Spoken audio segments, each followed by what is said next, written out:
बल्कि 2019 में बीजेपी को नरेंद्र मोदी को रोकने के लिए है। यह बात भी राहुल गांधी साफ साफ कह चुके हैं। कल हमने प्रोग्राम किया था दंगल, अब की बार फंस गई सरकार। सुबह से हमारा कवरेज था, अब की बार जुगाड़ की सरकार, और अब आ गए हैं हम इस पर कि अब की बार बच ना पाई सरकार। लेकिन क्या यह कोई मास्टर स्ट्रोक है? क्या येदियुरप्पा शहीद कहे जाएंगे जिस तरह से पोर्ट्रेल करने की कोशिश की गई है? क्या येदियुरप्पा की तुलना अटल बिहारी वाजपेयी से की जा सकती है, जिन्होंने एक वोट की वजह से सरकार गंवा दी थी और पिछले 4 दिन में जो घटनाक्रम हुए हैं उसके बाद येदियुरप्पा की तुलना क्या उस समय से किया जाना जायज है? इन सारे सवालों पर बात करेंगे। हमारे सहयोगी संवाददाता भी हमारे साथ होंगे। कर्नाटक में हमारी पूरी टीम मौजूद है, हमारे रिपोर्टर्स हैं। मेरे साथ यहां आलोक मेहता जी वरिष्ठ पत्रकार स्टूडियो में है, नरली सिंह हमारे साथ यहां स्टूडियो में है, बीजेपी से संबित पात्रा हमारे साथ होंगे। इसके अलावा आपको बता दें कि जेडीएस के नेता भी हमारे साथ होंगे, लेकिन जयवीर शेरगिल कांग्रेस से हमारे साथ होंगे। लेकिन उससे पहले यह तस्वीर हम आपको दिखा रहे हैं कुमार स्वामी की, जेडीएस के नेता, जो कि आप देख सकते हैं हाथ उठाकर जीत का इशारा कर रहे हैं। दोनों ने हाथ मिलाकर ऊपर उठाया, कांग्रेस और जेडीएस की साझा जीत का इशारा कैमरास के लिए खासतौर पर यह किया जा रहा है। शाहनवाज हुसैन हमारे साथ आ गए हैं बीजेपी से, जयवीर शेरगिल हमारे साथ आ गए हैं कांग्रेस पार्टी से। जयवीर, मुझे सुन पा रहे हैं आप?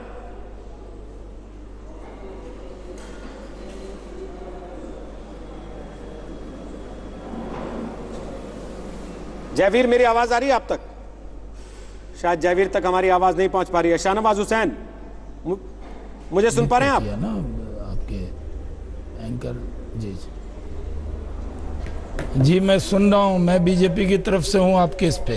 शाहनवाज जी, कैसे तैयार हो गए आप पार्टी का पक्ष रखने के लिए? जिनको आना था वो तो आए नहीं, ऐसा लगता है। आपको फंसा दिया गया या फिर कि ऐसे मौके पे?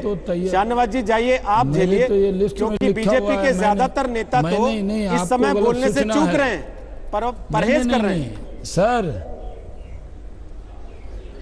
नहीं सर, कोई नहीं, संबित भी आते, वो भी आपके सवालों का, तीखे सवालों का जवाब देते। लेकिन पहले से मैं ही 5 बजे आपके रोहित सरदाना जी के साथ मेरी ड्यूटी लगी हुई है सर। चलिए, ये अच्छी बात है, लेकिन ये क्या हुआ कर्नाटक में? आप लोग तो कह रहे थे कि हमारे पास बहुमत है, हम साबित कर लेंगे, फिर ये उंगली कटा के शहीद का दर्जा क्यों पाना चाह रहे हैं? जी ये हम लोग कर्नाटक में 40 से 104 हुए, जनादेश हमारे पक्ष में था। कांग्रेस ने मुख्यमंत्री पद कुमार स्वामी के कदमों में डालकर जनादेश का अपमान किया। कांग्रेस ने किसी तरह से हमसे सत्ता ली है। जिनको संघ की बी टीम कहते थे, जनता दल संघ कहते थे, उन्हीं के कदमों में कांग्रेस गई है और कर्नाटक की जनता के साथ धोखा किया है। और जहां तक राहुल गांधी जी का सवाल है, जो खुद बेल पर हों वो प्रधानमंत्री को भ्रष्ट कहेंगे, ये भाषा देश स्वीकार नहीं करेगा। 10 लाख करोड़ का स्कैम करने वाली कांग्रेस, उसके अध्यक्ष जो खुद बेल पर हों, वो प्रधानमंत्री के लिए जिस तरह के शब्दों का उपयोग किया है, ये देश स्वीकार नहीं करेगा। आप खुद जीते नहीं हैं। कर्नाटक का मुख्यमंत्री पद कांग्रेस से मुक्त हुआ है। कांग्रेस में जेडीएस के मुख्यमंत्री आप बनाने जा रहे हैं और आप गर्व कर रहे हैं। मैं कहना चाहता हूं, राजनीति में मर्यादा नहीं टूटनी चाहिए। जिस तरह की मर्यादा आज राहुल गांधी ने तोड़ी है, इसको देश कभी क्षमा करने वाला नहीं है।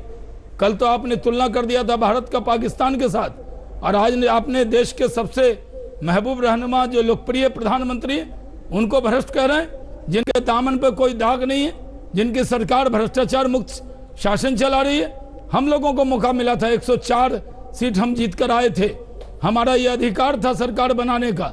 हमें मौका मिला, दावत मिली, हमने कोई खरीद फरोख्त नहीं की, हमने कोई पिटारा नहीं खोला, हमने किसी को मुख्यमंत्री पद ऑफर नहीं किया। अगर हम भी चाहते तो मुख्यमंत्री पद ऑफर कर सकते थे, क्योंकि जनादेश कुमार स्वामी के लिए नहीं था। इसलिए हमने कहा हम सरकार बनाएंगे। और हमें लगा कि अगर कुछ लोग जो किसानों की आत्महत्या से परेशान हैं, कुछ लोग जो परेशान हैं भ्रष्टाचार से, वो लोग हमारा साथ देंगे। जब हमारे साथ कुछ विधायक नहीं आए तो नैतिकता के आधार पर वहां फ्लोर पर त्यागपत्र दिया और येदियुरप्पा जी विपक्ष में बैठने को तैयार हुए। ऐसी मिसाल गोवा में कुछ और नैतिकता की परिभाषा थी, मणिपुर में कुछ और नैतिकता की परिभाषा थी, कर्नाटक में कुछ और नैतिकता की परिभाषा है। जयवीर शेरगिल, वैसे लोगों को सरकार बनाने पे बधाई दी जाती है, आज आपको सरकार गिराने पे बधाई दे रहे हैं। बधाई हो, कामयाब हो गए आप अपने लक्ष्य में। उन्होंने गवर्नर की यहाँ दावा भी नहीं किया था। रोहित जी, मैं बोल लूँ। रोहित जी, एक ही गुजारिश है आपकी बधाई लेने से पहले। शायद मैं दूसरी पार्टी से ज़रूर हूँ, पर महान नेता अटल बिहारी वाजपेयी की तुलना येडियुरप्पा से ना की जाए। येडियुरप्पा एक भ्रष्ट नेता हैं जो भ्रष्ट तरीकों से विधानसभा पे कब्जा करना चाहते थे। आज वो उनका मंसूबा सफल नहीं हुआ, इसलिए आज मगरमच्छ के आंसू बहा रहे थे। ये सत्य है। आज सत्य ये भी है, आज शिकारी का शिकार हो गया और अब वो आरोप अब कांग्रेस पार्टी पे लग रहा है। और ये भी सत्य है, आज वोट की जीत नोट पे हुई है, लोकतंत्र की जीत मोदी तंत्र पे हुई है। मैं पूछना चाहता हूं, आज शहनवाज जी बहुत कह रहे हैं मर्यादा लांघ दी, ये कर दिया, वो कर दिया। आज येडियुरप्पा जी को मजबूरी में इस्तीफा देना पड़ा क्योंकि खरीद फरोख और बाजू मरोड़ का पैंतरा सफल नहीं हुआ। लोकतंत्र बिकाऊ नहीं है, ये सीधा सीधा संदेश आज भाजपा को मिला है।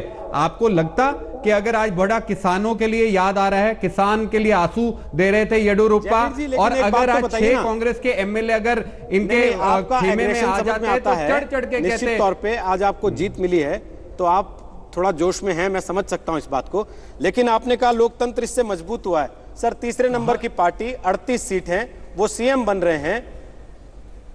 ये लोकतंत्र की मजबूती कौन से नियम के तहत है?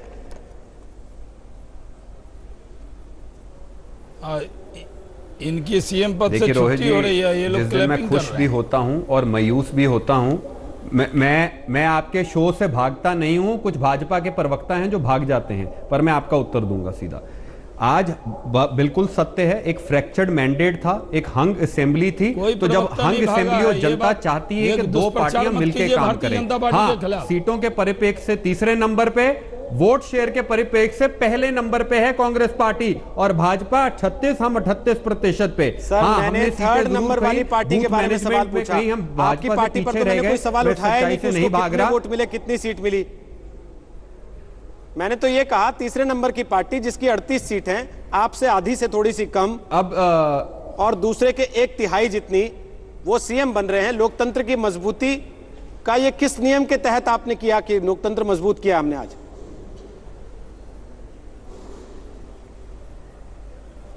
ये लोकतंत्र इस गणित से मजबूत हुआ है कि दो पार्टियां जो 55% वोट शेयर और 116 एमएलए हैं वो मिलकर काम कर रही हैं। इस गणित से लोकतंत्र मजबूत हुआ है। और वो पार्टी जो 36% पे है और जिसके 104 एमएलए हैं, उस गणित से लोकतंत्र मजबूत हुआ है, सीधा है। और जो लोकतंत्र राज कर रहे हैं वो भाजपा वाले बिहार, मेघालय, गोवा से इस्तीफा दे दें। और मैं सहमत होऊंगा, मैंने आपके लिए बधाई पहले से दे दी इस बात के लिए। लेकिन नलिनी जी, सब बात में ये क्यों कहना कि लोकतंत्र हार गया और लोकतंत्र जीत गया? भाई, आपकी पार्टी लड़ रही थी, आपकी पार्टी जीत गई, इसकी खुशी बनाइए।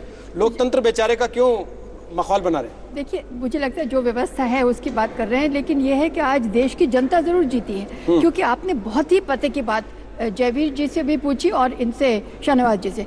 पैसे यानी खरीद फरोख्त इस बार नहीं चल पाया। मैं तो अभी तक ताज्जुब में डूब रही हूँ कि ये कैसे हुआ कि पहली बार है कि खरीद फरोख्त नहीं चल पाया।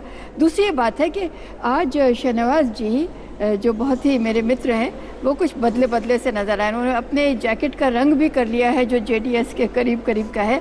आज उन्होंने कांग्रेस मुक्त भारत की जगह कम से कम वो आ गए हैं सीएम मुक्त कर्नाटक, तो यानी कि थोड़ा सा तो नीचे आए। लेकिन मुझे लगता है कि देखिए, हमारा ये है कि हम इस वक्त देख लें कि हमारे बड़े बड़े नेता, मैंने आपके आने से पहले भी कहा था कि अब ये मान के चलें कि अगर अमित शाह जी कहते हैं कि 130 सीटें आनी है तो 30% का डिस्काउंट ले लीजिए। वो 100 की बात कर रहे हैं, लेकिन बोलने का अंदाज।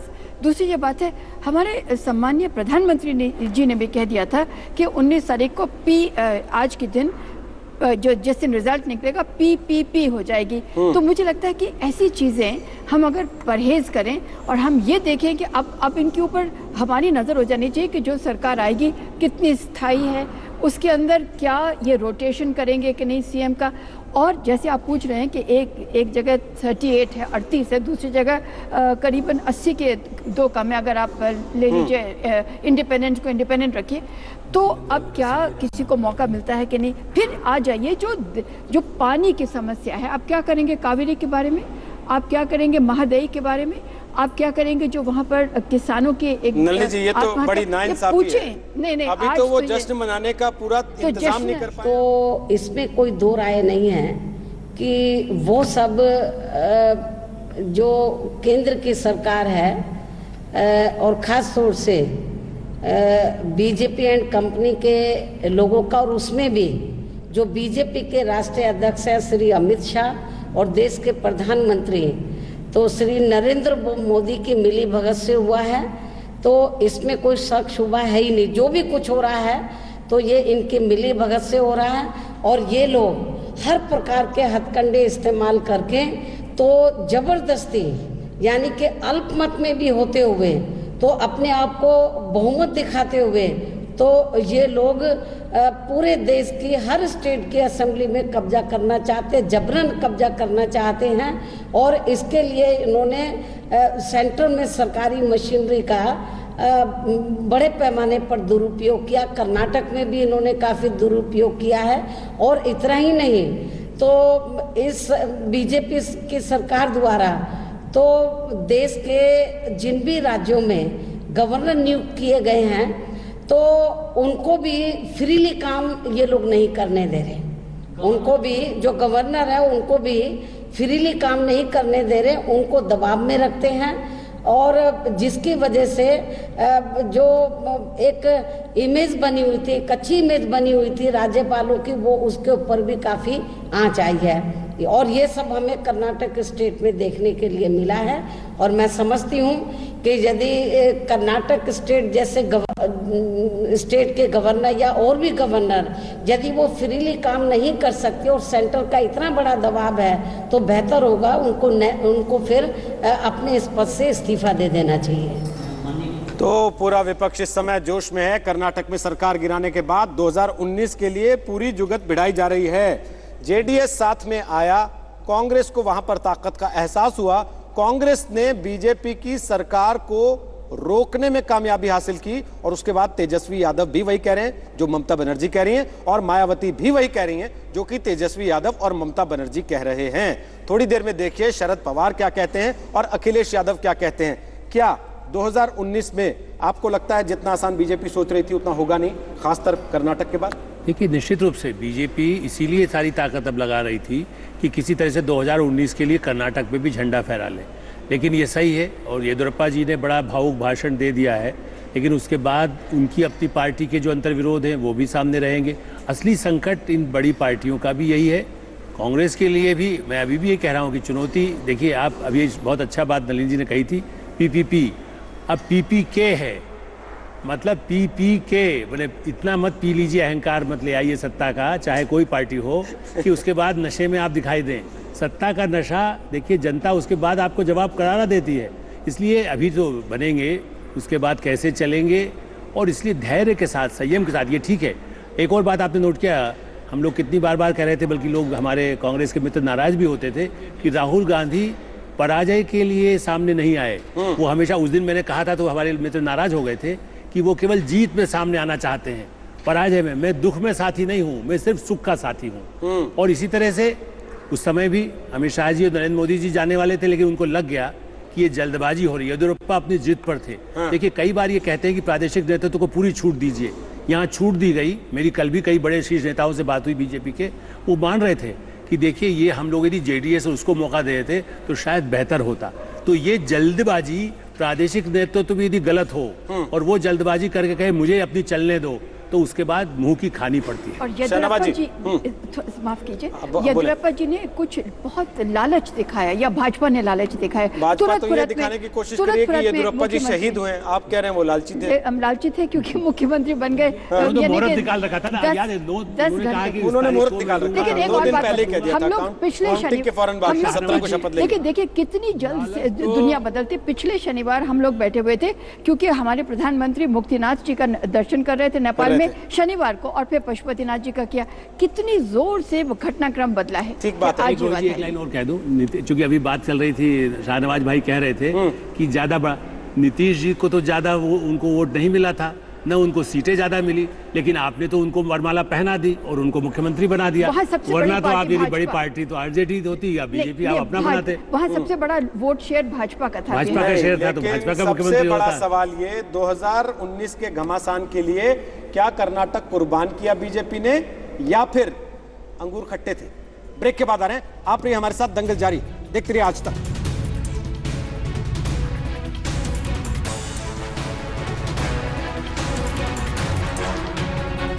तो ब्रेक के बाद एक बार फिर आपका स्वागत है। अब की बार बच ना पाई सरकार, सुभाष कश्यप संविधान विशेषज्ञ क्या कह रहे हैं आपको सुनवाते हैं पहले, उसके बाद वापस लौटेंगे बहस पर। राज्यपाल के पाले में है बॉल। राज्यपाल किसी दूसरे व्यक्ति को बुलाएंगे प्रयास करने के लिए सरकार बनाने का, और उसको फिर कहेंगे कि आप बहुमत अपना सिद्ध करें। तो कितना उसको समय देते हैं बहुमत सिद्ध करें। हो सकता है आपकी बात 15 दिन नहीं देंगे। उन्हें सीख लिया होगा उन्होंने इस तजुर्बे से, तो 3 दिन के अंदर 4 दिन के अंदर बहुमत सिद्ध करें, और फिर बहुमत अगर वो सिद्ध कर लेते हैं तो उनकी सरकार चलेगी। अगर वो भी नहीं कर पाते हैं तो फिर राज्यपाल के पास आ जाएगा। राज्यपाल कोई और अटेम्प्ट करना चाहें, और नहीं तो वो देखते हैं कि कोई और दावेदार नहीं है, कोई किसी के बारे में वो आश्वस्त नहीं हो सकते कि वो सरकार बना सकेगा, तो राष्ट्रपति शासन की सिफारिश कर सकते हैं। और ये भी देखना होगा कि जिनको वो बुलाते हैं उनको सदन में विश्वास मत मिलता है या नहीं। अगर नहीं मिलता है तो उनको भी जाना होगा, मिल जाता है तो उनकी सरकार चलेगी। तो सुभाष कश्यप संविधान विशेषज्ञ बता रहे हैं किन सूरतों में राष्ट्रपति शासन की स्थिति हो सकती है, लेकिन अब बड़े गठबंधन को न्योता मिलेगा सरकार बनाने के लिए, यह रास्ता पूरी तरह से साफ हो गया। लेकिन शाहनवाज हुसैन, मायावती ने प्रेस कॉन्फ्रेंस की है, तेजस्वी यादव बात कर रहे हैं मीडिया से, अखिलेश यादव भी कुछ देर में उम्मीद कीजिए बोल देंगे।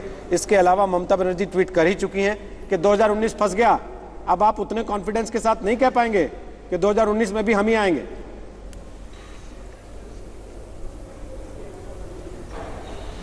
देखिए, आज का दिन उनके बोलने का दिन है। डूबते को तिनके का सहारा, कांग्रेस को कुमार स्वामी का सहारा, ममता जी को राहुल गांधी का सहारा, इस तरह की बातें तो होंगी।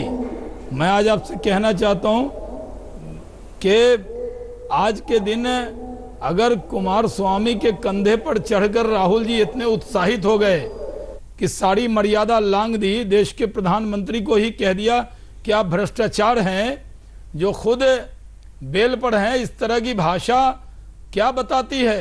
फ्रस्ट्रेशन ही है, हताशा है। अभी भी कांग्रेस कर्नाटक में, क्योंकि मुख्यमंत्री का पद नहीं है, आप कह रहे थे केपीपी, तो ये 3 जगह जो था वहां कांग्रेस का मुख्यमंत्री होता था। अब कांग्रेस का मुख्यमंत्री 0% जगह पर है रोहित जी। मिजोरम में पुडुचेरी, ये आबादी का 0 पॉइंट कुछ है, इसलिए कांग्रेस का मुख्यमंत्री अब वहां नहीं है। अगर कांग्रेस कुमार स्वामी, जिसको जनता दल संघ के मुख्यमंत्री के कंधे पर बहुत खुश होना चाहती है, हम लोगों ने तो जोड़ तोड़ नहीं किया, हमें 104 मिला, हमने तो कुमार स्वामी को मुख्यमंत्री पद का ऑफर नहीं किया, हमने गठबंधन की बात नहीं की, हमने कहा तो कर्नाटक के हित में अगर कोई हमारा साथ दे, आके आपके 75 आते, ये किसानों की तो आप भी तो नहीं के साथ जाते सर। कोई नहीं ऐसे आया थोड़ी तो जनता को जनता दल संघ कहा जा रहा था। पहले तो गए नहीं, हम कहीं ना नहीं कहीं तो जाते, कुछ चल रहा था हम सर। बैठ जाते, हम विपक्ष में बैठ जाते। हम सबसे बड़े पार्टी थे, हमारा हक था, हमें बुलाया गया इसलिए गए।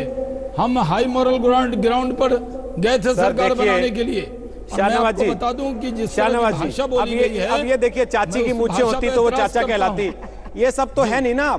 अब तो आपको विपक्ष में इसलिए बैठना है क्योंकि उन दोनों ने मिलकर आपको सरकार से बाहर कर दिया है, सिद्धू जी तो और बार-बार आप बोले हैं अब शहादत का विक्टिम कार्ड प्ले कर रहे हैं। लेकिन मेरा सवाल जयवीर शेरगिल ये है कि जीत में आदमी को ज्यादा हम्बल होना चाहिए। आपके नेता राज्यपाल को गाली दे रहे हैं, मणिशंकर अय्यर को निकाल के आपकी पार्टी के नेताओं को सीख नहीं मिली क्या अभी तक? आप हम्बल का राहुल गांधी जी प्रधानमंत्री को गाली दे रहे हैं। देखिए, शाहनवाज जी ने कहा, शाहनवाज जी 1 मिनट, बोल लूं अब इजाजत हो तो? बोलिए। शहनवाज जी ने कहा कि डूबते को तिनके का सहारा। आज एक और मुहावरा याद आ गया, रस्सी जल गई पर बल नहीं गया। तो शहनवाज जी, ये मुहावरा आज आप पे भी बड़ा लागू हो रहा है। हारे हैं, 3 दिन पहले हर मीडिया में भाजपा की सरकार बन गई थी 15 तारीख को, और आज कांग्रेस और जेडीएस की वास्तविकता में बन गई है। ये सच्चाई है, ये सत्य है। इसको जितनी जल्दी आप समझ लेंगे आपके लिए अच्छा होगा। रोहित जी, 100% आपकी बात सर आंखों पर। हम 2014 में 44 सीट पे आ गए। उसके बाद अकबर आज भी इस जीत से अगर हम अहंकार आ जाएगा और हमें लगेगा आज के बाद हम 2019 जीत जाएंगे और घर बैठ जाएंगे, तो इससे बड़ी बेवफाई हम इस जनता की देश के साथ नहीं कर सकते। जिस सरफरोशी और शिद्दत से हमें तैयारी करनी है, लड़ना है, चाहे मोदी जी जो पीपी जो मर्जी कर लें। अगर हार होती तब भी मेरे से पहले वक्ता कह रहे थे राहुल जी जीत पे माइक पकड़ते हैं। उम्र में मैं बहुत छोटा हूं इनसे। 2014 में आधे घंटे में माइक पे आ गए, गुजरात में माइक पे आ गए, पंजाब में आ गए, दिल्ली में आ गए। मोदी जी कहीं भी कोई भी हार में माइक पे आए हैं? दिखा दीजिए दृश्य अपने चैनल पे। मेरा सवाल ये था कि आपके प्रवक्ता राज्यपाल को गाली क्यों दे रहे हैं तो वो संवैधानिक पद पर, और सार्वजनिक जीवन में ऐसी शब्दावली के इस्तेमाल का क्या मतलब होता है? देश में ऐठन तो आप लोगों में है, तभी तो प्रधानमंत्री का अपमान कर रहे हैं। बिल्कुल शहनवाज जी, धैर्य रखिए। आपसे मुझे लेक्चर नहीं चाहिए। नरेंद्र मोदी ने श्रीमती सोनिया गांधी को जर्सी काऊ कहा था, याद है ना? एक महिला को जर्सी काऊ कहा था। तो मुझे प्रवचन मत बताइए कि कौन सी मर्यादा मुझे याद रखनी है। संजय निरुपम को आपने मैदान में छोड़ा है कि वो गालियां देते हैं लोगों को। किसी कांग्रेस प्रवक्ता ने, आप जस्टिफाई कर रहे हैं जयवीर सिंह जी ये कहकर, किसी कांग्रेस प्रवक्ता ने जायज है? आपत्तिजनक,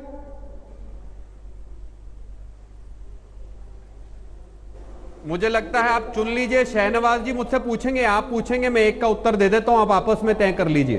बोलिए।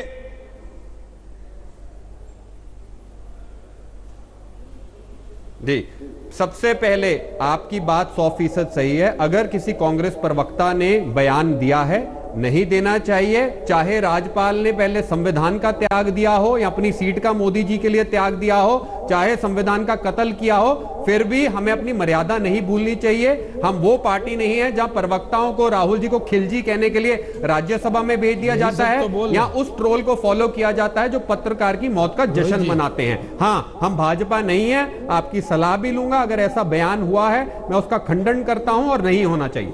सर, आप भाजपा नहीं है, ये बात सब जानते हैं नलिनी सिंह जी, लेकिन इसी चीज को लेकर हम चर्चा कर रहे हैं। बीजेपी ये कह के जस्टिफाई करती है, कांग्रेस भी तो ऐसे करती थी। कांग्रेस ये कह के जस्टिफाई करती है, बीजेपी वाले भी तो ऐसे करते हैं। तो फिर खुल के आइए ना मैदान में, दीजिए गाली एक दूसरे को। फिर किस बात के लबादे उड़े हैं नैतिकता के? तो रोहित, यही तो मैं इतनी देर से कई बार आपके प्रोग्राम में कह चुकी हूँ कि देखिए जो पिछले 70 साल में हुआ, क्या अगले 70 साल भी वही होगा? और हम उसी को लेकर के जस्टिफाई कर रहे हैं। कांग्रेस ने ये कहा, भाजपा ने ये कहा, तो भाई हमारे लिए तो ये पर्याप्त नहीं है कि हम इन्हीं दोनों में, ये उचित भी नहीं है कि हम इस चीज़ को मान जाएं। हम इस चीज़ का खंडन कर रहे हैं। मैं तो आपको कितनी बार कह रही हूँ कि ये जो हमारी व्यवस्था है, ये जो इस वक्त हम छोटे से मुल्क से लेकर के, यूके से लेकर के इतने बड़े विशाल देश भारत में हम चलाते हैं फर्स्ट पास्ट द पोस्ट, जिसको ज़्यादा सीटें मिल गई। मैं तो कितनी बार कहती हूँ कि आप वोट शेयर को भी देखिए, लेकिन मेरा कहना है इन लोगों की बात से मैं कतई इत्तेफाक नहीं लग सकती। अब देखिए, सिद्धरामैया जी ने कह दिया था, जबकि येदियुरप्पा ने कहा था कि हमें बहुमत आएगी, हमारी सीटें फला होंगी, 112 से कहीं ज़्यादा होंगी। दोनों का इनका मानसिक संतुलन बिगड़ गया है, मेंटल बैलेंस बिगड़ गया है। ये सब चीज़ें कहने पर देवगौड़ा के लिए, तो ये कहने का मतलब ये है कि ये सब चीज़ें इन्हें क्या लगाम करके कोई चीज़ है ही नहीं जुबान पर। और दूसरी ये चीज़ है कि अहम और अहंकार, अब ये हमने बहुत देख लिया। शीर्ष नेताओं से लेकर के आपके जो प्यादे हैं, जो कार्यकर्ता हैं, उनमें भी आ जाता है। तो भैया आप तो सेवक हैं, आप कहते हैं प्रधान सेवक हैं, आप कहते हैं हम बिल्कुल सेवक हैं, तो फिर ये अहंकार क्यों बताते हैं? आपसे कमेंट, उसके पहले शाहनवाज हुसैन और जयवीर दोनों हाथ उठाएं। शाहनवाज जी, एक बात मुझे बताइए, आपके सहयोगी छोड़ के जा रहे हैं, दूसरी तरफ सहयोगी जुड़ते चले जा रहे हैं, फिर भी आपका दावा यह है कि 2019 में हम रिपीट कर लेंगे। कैसे रिपीट करेंगे जब साथियों को प्यार से रख ही नहीं पाएंगे? तो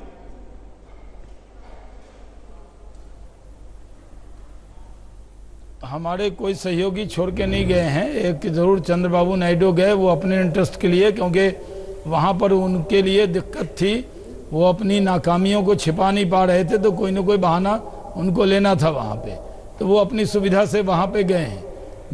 एनडीए पूरी तरह मजबूत है, हमसे कोई अलग नहीं हो रहा है। देखिए कांग्रेस का अहंकार कितना बड़ा जेवर है। मुख्यमंत्री बनने वाला है कुमार स्वामी साहब, और अभी से कांग्रेस के देखिए राहुल जी की वाणी में कैसा है, उनके शालीन प्रवक्ता वो भी आज कैसे वाणी संयम तोड़ रहे हैं। तो आप जानते हैं कि कांग्रेस को छोटी सी अहंकार और ऐंठन तो ये कांग्रेस का जेवर है, 60 साल से इस देश ने देखा है। इसलिए मैं कहना चाहता हूँ कि जिस तरह की भाषा आज बोली गई है, ये 2019 नहीं, 24 नहीं, ये कभी नहीं आने वाले हैं। कांग्रेस पार्टी कभी प्रधानमंत्री के पद की कुर्सी के नजदीक नहीं पहुंचेगी, ये मैं कहता हूँ, जिम्मेदारी से कहता हूँ। बोलिए इसी तरह कांग्रेस एक रीजनल पहुंचेगा सर, बहुत सारे कंटेंडर इस समय वहां तो, जैसे अभी मिजोरम और पुडुचेरी और यहाँ भी पंजाब में ही रह जाएगी। जयवीर बोलिए, जवाब दीजिए, फिर आलोक जी आपके पास आ रहा हूं। बोलिए जयवीर, क्या कहना चाह रहे हैं आप? आज बहुमत मिला तो शालीनता होनी चाहिए थी राहुल गांधी में, क्यों नहीं होना चाहिए शालीनता?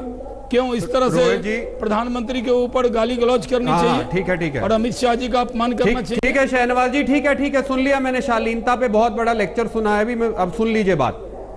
रोहित जी, एक इंग्लिश की कहावत है, make bigger dining table then taller fences. आज सत्य ये है कि भाजपा की दीवारें ऊंची हो रही हैं। अभी 3 मिनट पहले शिवसेना ने भी उनके खिलाफ बयान दिया, चंद्रबाबू नायडू ने भी बयान दिया, अकाली दल में वैसे ही हलचल चल रही है।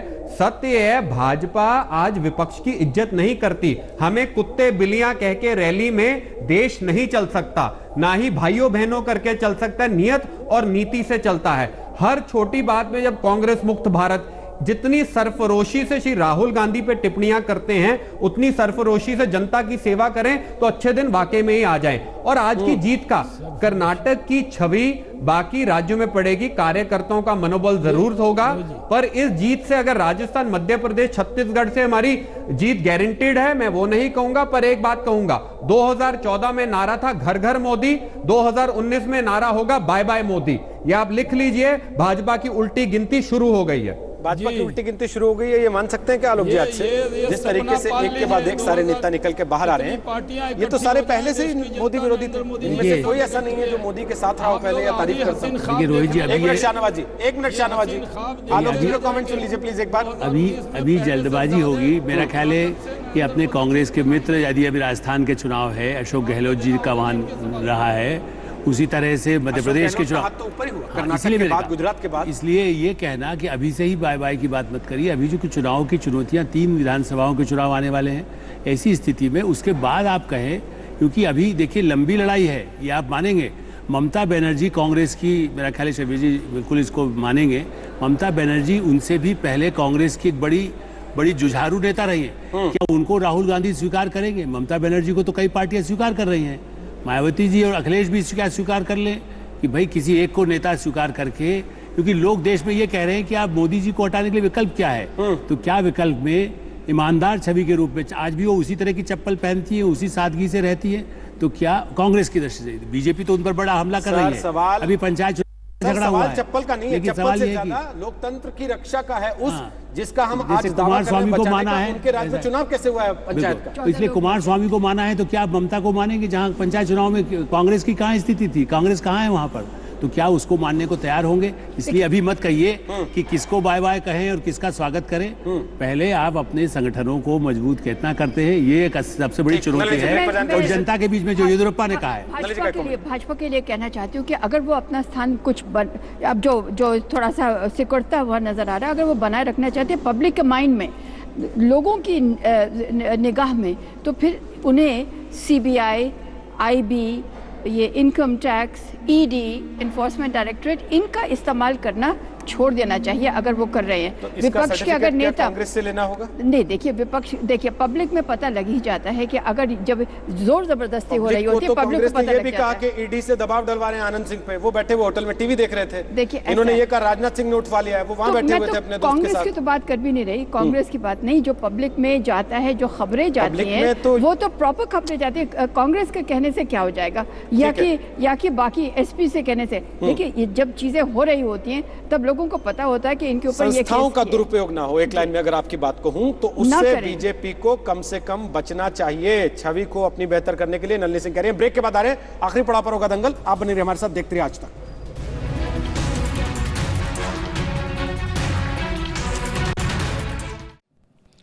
लेटेस्ट खबरों के लिए यूं ही देखते रहिए आज तक, और इस वीडियो के पसंद आने पर लाइक, शेयर एंड सब्सक्राइब करना ना भूलें।